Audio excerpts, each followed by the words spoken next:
92.7 FM WMDX, Madison's real news and great conversation. Here's your Daily News Roundup.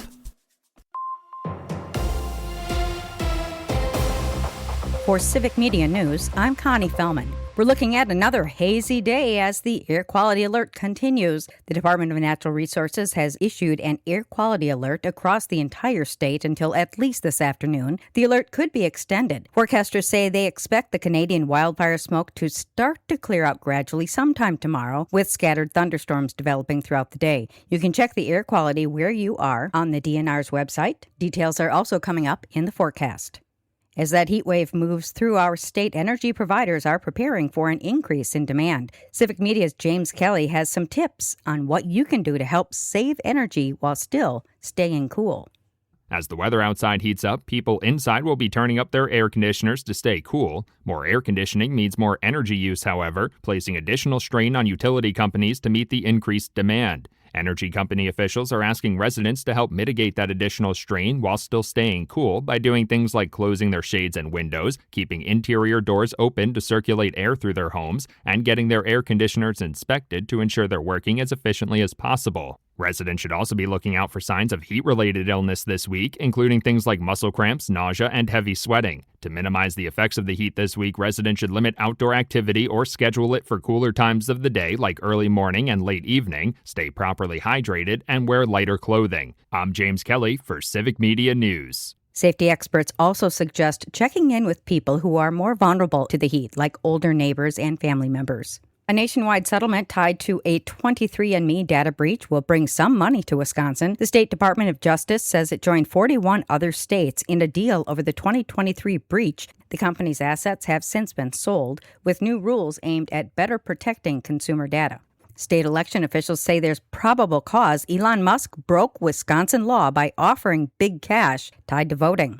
Now a local district attorney will decide what happens next. The Election Commission voted 5-1 to refer the case to the Brown County DA after complaints about a social media post tied to the 2025 Supreme Court race. State law bans offering more than $1 to influence someone to vote, and violations can be a felony. Musk later changed the offer to rewards for signing a petition, and courts allowed that at the time. The DA and Musk's attorney have not commented. The missing kayaker who staged his own death on Big Green Lake in 2024 will end up paying to fund public service equipment in Green Lake County. Ryan Borgward was ordered to pay restitution to the DNR for the roughly 350 hours they spent searching the lake when he faked his death and fled to Europe. The DNR announced Wednesday they used about $9,000 of those restitution funds to purchase a sonar search device. The device, called Towfish Sonar, can map the bottom of water bodies for missing persons, items, and hazards. The Towfish has already been deployed to 4 missions and located 2 missing people. Voters in Janesville are getting the last word on the former GM Jatco manufacturing site. The City Council voted unanimously this week to approve language in a referendum that will be on November's ballot, asking voters if they should have the final say on big development projects. That includes sales and leases at the manufacturing site costing more than $450 million. If the measure is approved, it would mean Janesville wouldn't be able to make changes to the site without voter approval. And that's your state news update. I'm Connie Fellman for Civic Media News.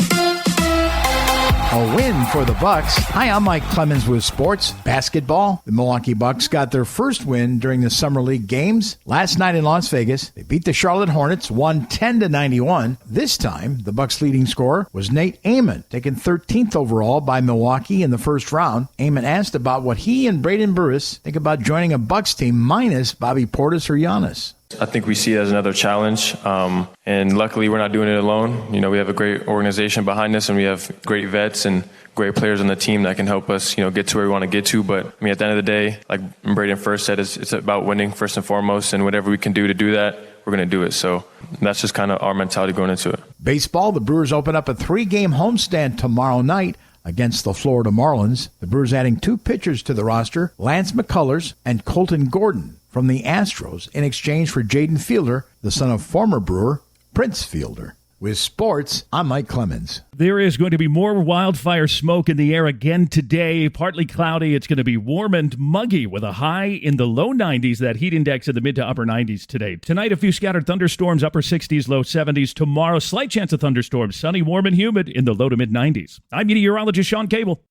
That's your Madison News Roundup from WMDX. Find more news anytime at WMDXradio.com. Subscribe to this podcast on Spotify, Apple, or wherever you find your podcasts.